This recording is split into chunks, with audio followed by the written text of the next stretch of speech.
밀양이라는 영화를 보았습니다. 그리고 성찰해봅니다.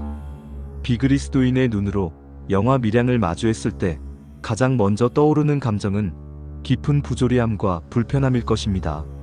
사랑하는 아들을 잃은 어머니의 처절한 고통 앞에서 가해자는 너무나 손쉽게 하나님의 용서라는 방패 뒤에 숨어버립니다. 이 모습이 과연 정의로운 것인가? 이것이 과연 기독교가 가르치는 사랑과 죄 사함의 은혜인가? 가해자는 피해자에게 그 어떤 진심 어린 참회와 사죄도 없이, 심지어 인간적인 위로의 말조차 없이 오로지 하나님의 은혜만 내세우는 태도는 참된 회개를 통한 진정한 용서의 은혜를 경험한 사람의 태도가 아닙니다. 오히려 책임을 회피하려는 비겁함으로밖에 보이지 않습니다. 그렇다면 기독교의 용서는 현실과 괴리된 것인가? 그 모습 속에서 우리는 분노에 찬 질문을 할 수밖에 없습니다. 이것이 정말 기독교가 가르치는 용서인가? 그렇다면 이토록 고통받는 피해자의 상처는 누가 보듬어주는가? 하나님의 용서가 인간적인 사죄와 화해를 위한 노력을 무의미하게 만든다면 기독교는 세상의 아픔에 대해 너무나 무감각하고 비현실적인 가르침을 주는 것은 아닌가 하는 강렬한 의문이 들 수밖에 없습니다. 더욱이 영화 속에서 보이는 일부 교회 공동체의 모습은 이러한 의문을 더욱 깊게 만듭니다.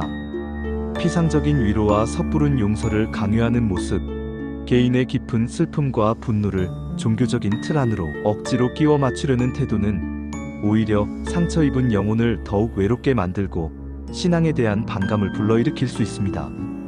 이것이 과연 사랑과 이해를 바탕으로 세워져야 할 공동체의 모습인지 다시 한번 되돌아보게 합니다. 나 스스로를 그리스도인이라 칭하는 입장에서 이 영화를 바라볼 때 내면에서부터 부끄러움과 함께 깊은 자성의 목소리가 울려 퍼집니다. 세상이 기독교를 손가락질하는 이유가 과연 하나님의 말씀 자체가 부족하거나 잘못되어서일까요? 아닙니다.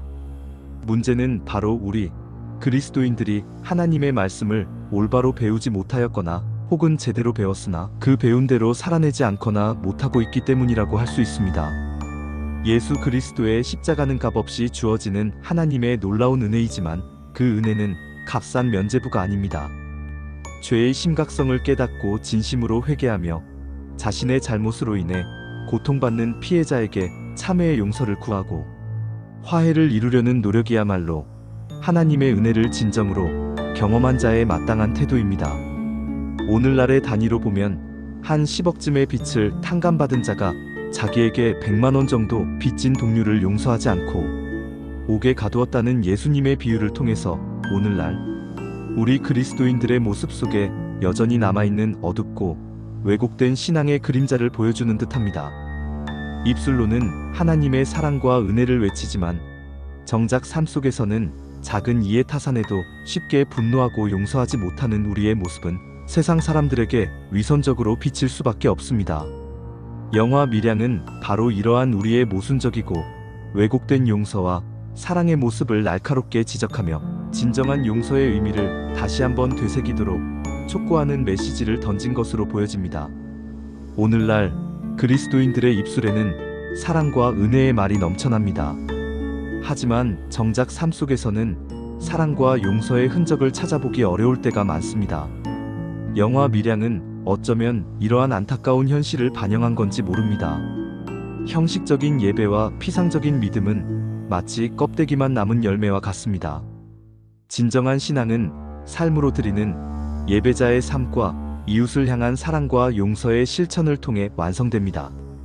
예수님께서는 예배를 드리기 전에 불화한 형제와 먼저 화해하라고 가르치셨습니다. 눈에 보이는 형제를 사랑하지 못하면서 보이지 않는 하나님을 사랑한다고 말하는 것은 거짓말과 같다고 단언하셨습니다. 이 말씀을 역으로 되짚어 본다면 진정으로 하나님의 용서를 받고 그 은혜에 감사하는 사람이라면 마땅히 자기로 말미암아 고통받는 피해자에게 진심 어린 참회와 용서를 구해야 합니다. 다시 말해서 자신의 죄를 인정하고 피해자에게 진심으로 사과하며 용서를 구하는 것은 하나님의 은혜를 경험한 사람이라면 마땅히 행해야 할 도리입니다. 이러한 과정을 통해 비로소 하나님의 용서는 더욱 깊이 우리의 삶에 스며들 수 있습니다. 요즘 매체를 통해 접하는 뉴스도 바로 이러한 문제를 보여줍니다. 교통사고이든 어떤 사고이든 자신의 실수나 잘못으로 인해 피해를 입은 사람에게 가해자는 사과나 용서, 하다못해 위로의 말조차 건네지 않는 현실의 모습에서 안타까움을 느낍니다. 보험 처리나 법적 절차만 하면 내 할 도리는 다 했다는 식의 태도가 비약적으로는 영화 밀양에서처럼 하나님의 용서를 받았으니 나는 평안하다라고 말하는 것과 동일한 뻔뻔함으로 보입니다.